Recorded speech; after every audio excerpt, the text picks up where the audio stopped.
absolutely in love with McGee & Co. Hello you guys, welcome to my channel. My name is Sadaf and I love all things home decor and DIY. I think I mentioned it before, but I'm absolutely in love with McGee & Co. I'm always on their website, I'm looking at their home decor, accessories, and all those things. A while ago, I actually did a McGee & Co. Dupes video, or something like that. And I actually really enjoyed making it. So I thought for today, let's do another one of those, but making the DIYs a bit easier. So for this first one, I actually wanted to recreate this vase, which I think is very beautiful. I'm not really sure what material it's made of. Recently started using paper mache clay. I thought maybe I could use paper mache clay to create something similar to it. So let's just get into it. So for this one, I just grabbed some cardboard and just started to bend it and create like a cylinder shape, which is going to be the base for our vase. But the problem was that my cardboard was just super thick and just so hard to work with. So I just had to kind of just make it softer, I guess. And then I was able to just use some hot glue and just make the base. Then I started making several cuts on both sides, the top and the bottom, and then using some more hot glue, gluing two sides of the cuts.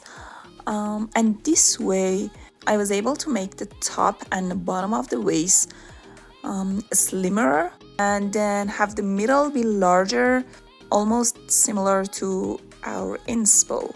Then I grabbed this thinner cardboardy type of material and I started cutting strips of it very randomly. I did not measure, about 1 to 2 centimeters I would say, and then just using some more hot glue, I just started gluing them to my base in a wavy pattern. I just made the pattern super organic and random. Some strips were wavier, some were more straight.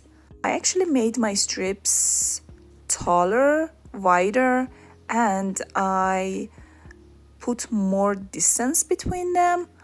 I felt like this would give me more of a dramatic look in the end, but if I were to make it more similar to the inspo, I would make them thinner and more close to each other, if that makes sense. And yeah, then I just cut the top and the bottom of the strips as well, just to make the shape of the vase be more prominent.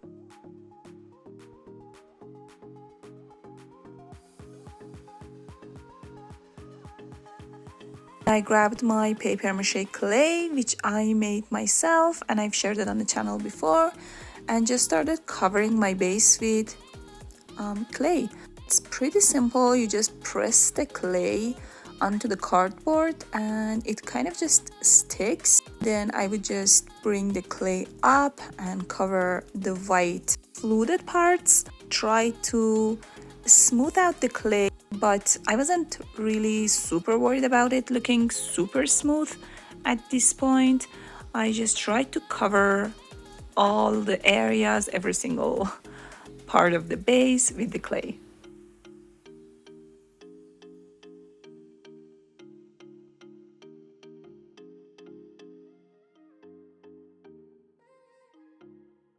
Like I said before, the distance between my fluted pieces are more than the inspo pick.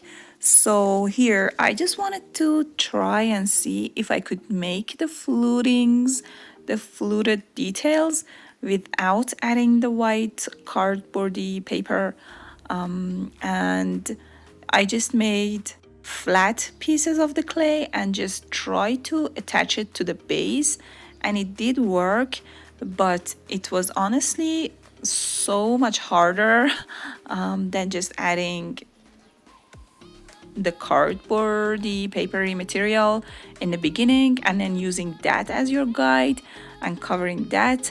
Yeah, this definitely worked, but it took a lot more time just making it look nice and smooth and blend with the rest of the vase, I guess.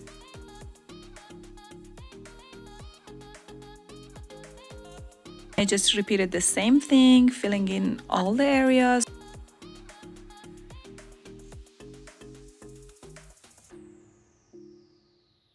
Then when I was done, I just used some water and just rubbed it on top of the vase. You could actually use PVA glue here, and that works better, I would say. But I just wanted to see if water would work as well. I just used my nails, but you could use a tool maybe, and just make your clay smoother. So I let my waste dry for 1 day, and this is what happened. You can see the areas that I had cut previously and I had glued. There were large cracks. So what I did was I mixed some clay with a ton of PVA glue and I made it super sticky, and started covering the top of the vase to make it look more finished. I made sure to bring the clay all the way towards the inside of the pot, a couple of centimeters, just so I had a nicer finished look.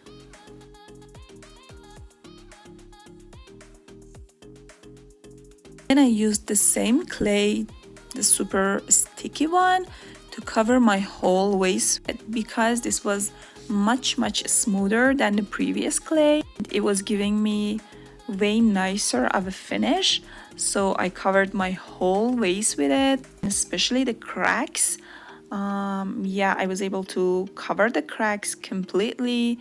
Then I let my vase dry for 1 more day and then flipped it and started working on the bottom. I just used a piece of cardboard and just started covering it with more paper mache clay.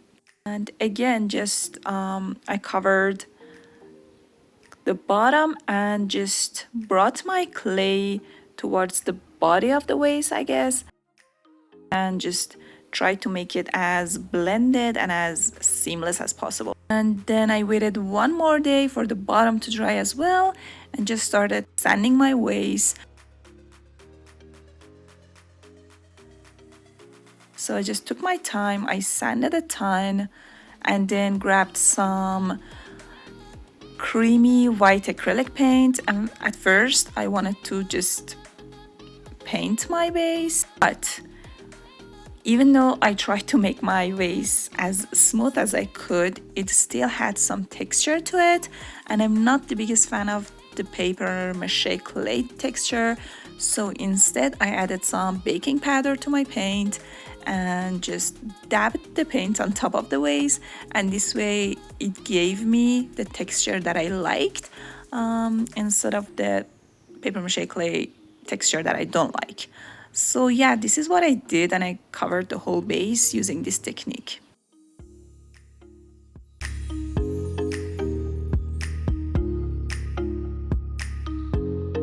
For the second one, I chose this aged looking vessel. I'm obsessed with these and I have a few of them around the house. None of them is actual antique aged. They're all DIYs that I've done. So yeah, I thought this one was pretty simple to replicate, and yeah, let's just get into it. So for this one, I already had this vessel, and don't ask me why it's this color. I had already been practicing different aging techniques on it. But the good part about this vessel is that I think it's pretty similar in shape to the inspo, and it already had some imperfections, so I thought it would work perfectly. I just add some water to some black acrylic paint and just painted my whole base using this color.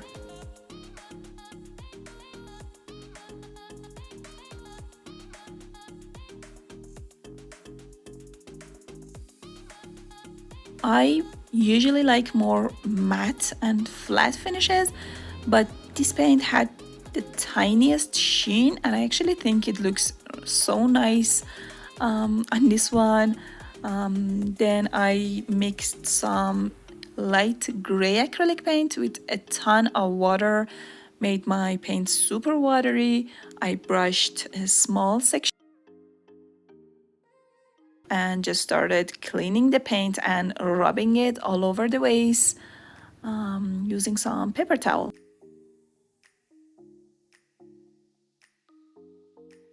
You can see here I just rubbed the paper towel a bit too hard and it removed some of the black paint, and I actually liked it, and I feel like this helps give it a more natural, distressed look. So yeah, definitely something to keep in mind. You can just rub some of the black paint off if you like this technique, and if you want to recreate it, just repeat it the same thing. I would just paint a small section of the vase and just try to remove as much of it. Obviously, you can add more water to your paint and it's gonna make the process easier, and then you can just build layers upon it if you're not happy with it. Or instead of using gray, you could use light creams, browns, whatever color you want to get different effects. This is my vase after I completely gray washed it. Then I grabbed some antiquing wax in this brown color, and I started rubbing some of the wax in different areas of the vase, and I feel like it kind of helped warm it up and give it an even more distressed look, which I really like.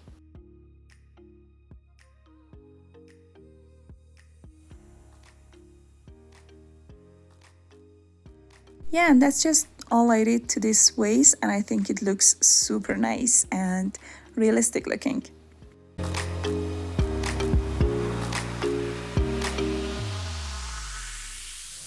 So for the last one, I wasn't really sure if I wanted to include it in the video because it just didn't really turn out super amazing. It looks kind of crafty.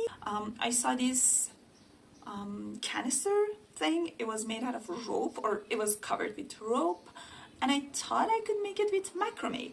I'm not sure how it turned out, but I don't know. I thought I would include it, and you can tell me what you think about it. For this one, I already had this old canister at home that I didn't really like. I just started sanding it just to get rid of the sheen. I grabbed some macrame cord, and as you can see, I had this looser type of macrame, but the inspo had more of a ropey type of cord. But this is the one I had, and I just decided to use this. I just started attaching it to my base using some hot glue.